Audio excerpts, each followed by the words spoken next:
Shalom semuanya, kembali lagi bersama Saudara Simenyutak di pelajaran agama Kristen. Mari kita puji Tuhan dari lagu berikut ini.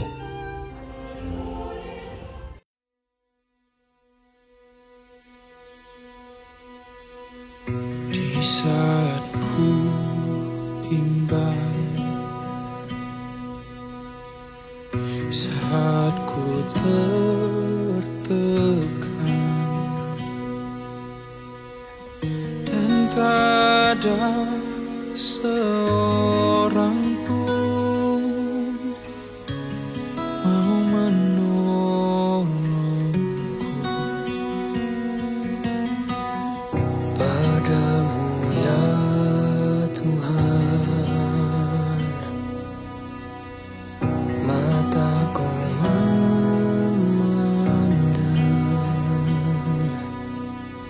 sebab pertolongan bagiku hanya darimu.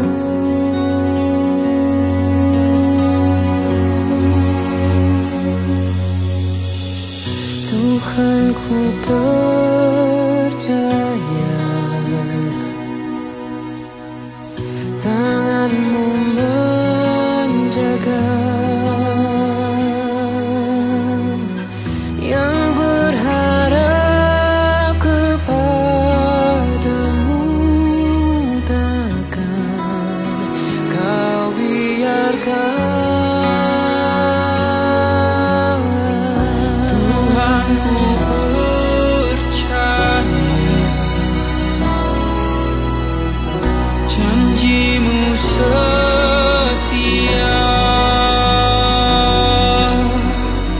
tetap ku hidup bagi-Mu sampai selamanya.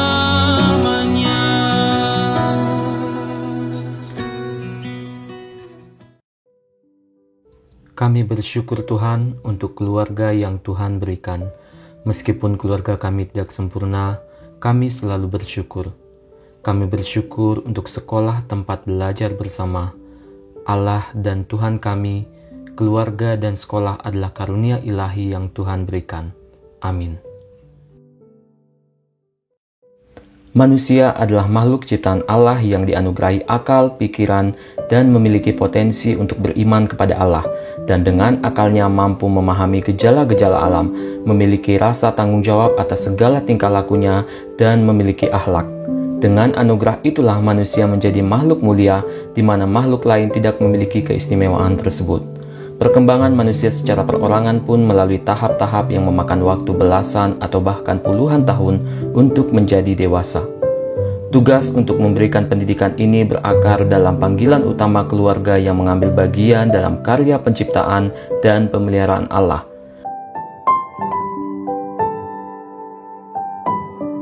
Dengan memiliki anak, keluarga, terutama orang tua, mengemban tugas untuk membantu agar anak tersebut betul-betul berkembang dan hidup sepenuhnya sebagai manusia, sehingga ia dapat mengembangkan setiap potensi yang ada pada dirinya secara optimal.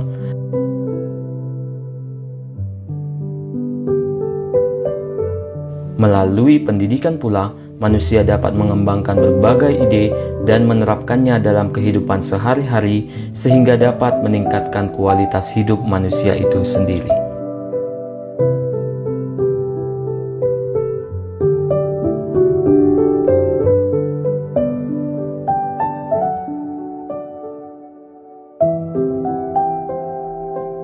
Anak merupakan anugerah sekaligus titipan dari Tuhan yang memiliki potensi-potensi yang luar biasa, sehingga anak-anak memerlukan didikan untuk mengembangkan potensi dengan sungguh-sungguh.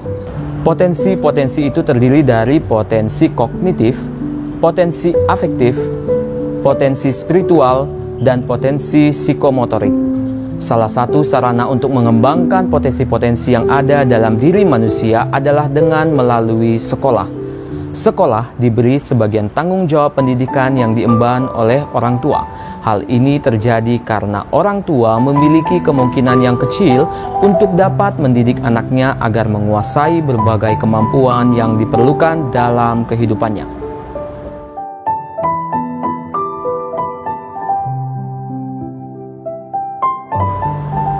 Teks Alkitab ini merupakan bagian dari surat Paulus kepada jemaat di Efesus berkaitan dengan kesatuan jemaat dan karunia yang berbeda-beda.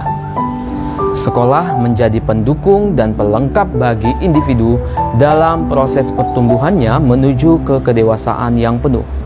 Rasul Paulus menekankan bahwa dengan kedewasaan penuh tersebut, manusia tidak akan mudah diombang-ambingkan oleh berbagai godaan dunia yang menyesatkan. Manusia dikaruniakan hikmat dari Tuhan dapat membedakan hal yang positif dari yang negatif, hal yang baik daripada yang jahat.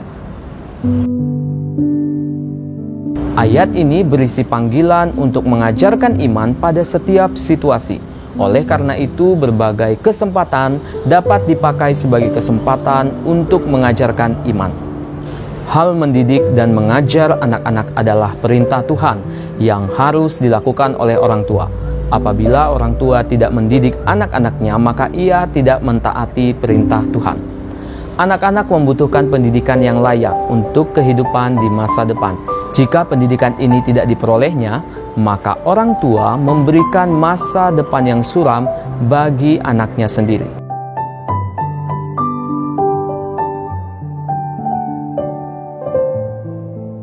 Seluruh pendidikan manusia dapat berlangsung dalam 3 pusat pendidikan, yaitu di dalam keluarga atau di rumah, di sekolah, dan di gereja sebagai lembaga masyarakat.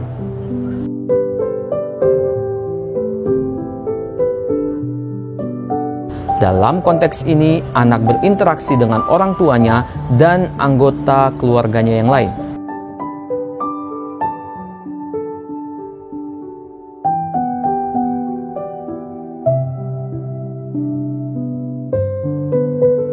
Di sini, anak berinteraksi dengan seluruh anggota gereja yang berbeda secara umur, tingkat sosial maupun budaya.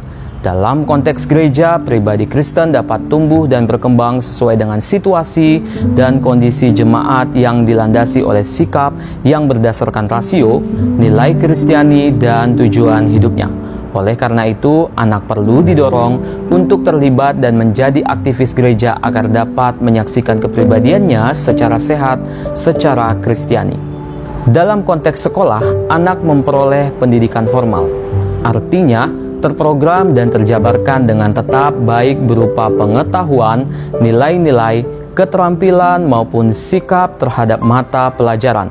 Anak berinteraksi dengan lingkungan yang lebih luas bersama teman sebayanya. Aspek-aspek penting yang mempengaruhi perkembangan anak di sekolah dapat berupa bahan-bahan pengajaran, teman dan sahabat peserta didik, guru, serta para pegawai. Sekolah adalah sebuah lembaga yang dirancang untuk pembelajaran peserta didik di bawah pengawasan guru.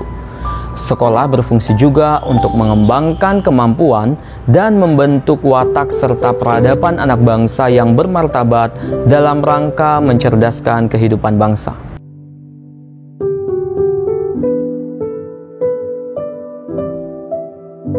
Sekolah hadir sebagai mitra atau rekan kerja yang berkolaborasi dengan orang tua dalam mendidik generasi berikutnya sebagai penerus pelaksana misi Tuhan secara turun-temurun. Sekolah menjalankan pendidikan kepada anak-anak yang dipercayakan orang tua kepada guru untuk mengambil bagian atau berpartisipasi dalam membentuk kepribadian, karakter, dan kehidupan rohani yang bertumbuh di mana guru memiliki peran sebagai fasilitator, motivator, mentor yang merancang proses pembelajaran secara formal. Sekolah juga untuk memuridkan peserta didik dengan cara melatih dan mengembangkan pola pikir dalam perspektif kebenaran nilai-nilai kekristenan, sehingga peserta didik dapat memecahkan berbagai permasalahan hidup yang dihadapi di sekolah, rumah, maupun masyarakat luas, di mana mereka berada secara bijaksana sesuai dengan kebenaran firman Tuhan.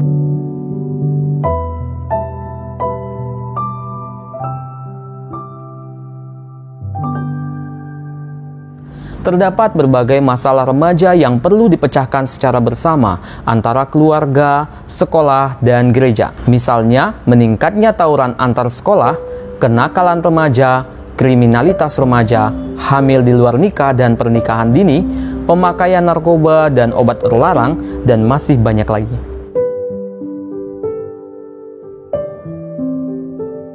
Dari pemaparan materi di atas, maka kita dapat menyimpulkan bahwa yang pertama, sekolah merupakan pihak sekunder dalam pendidikan anak, sebab pihak primer tetap berada di tangan orang tua yang telah dipilih dan ditetapkan oleh Tuhan.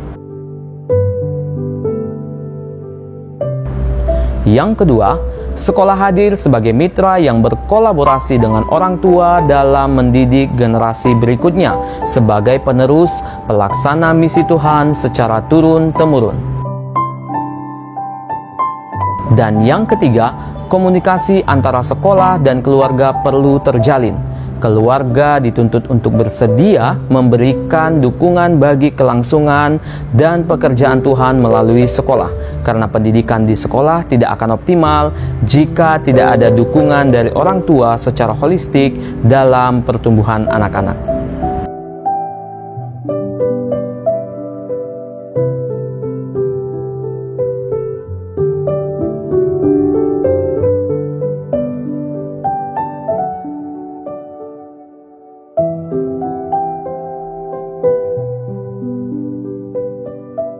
Demikianlah pelajaran kita hari ini. Sampai jumpa di materi selanjutnya. Shalom, Tuhan Yesus memberkati.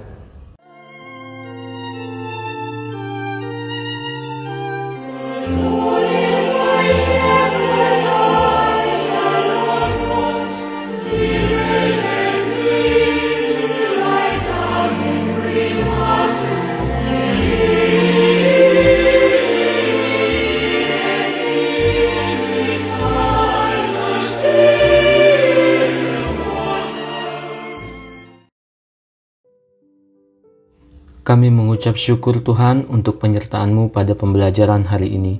Semoga pengetahuan yang kami terima dapat menjadi bekal dalam kehidupan selanjutnya. Roh Tuhan, sentuhlah kami, arahkan kami sesuai dengan kehendak-Mu. Dalam proses perubahan yang berlangsung, bimbinglah dan tuntunlah kami semua agar dapat melihat tangan dan penyertaan Tuhan. Amin.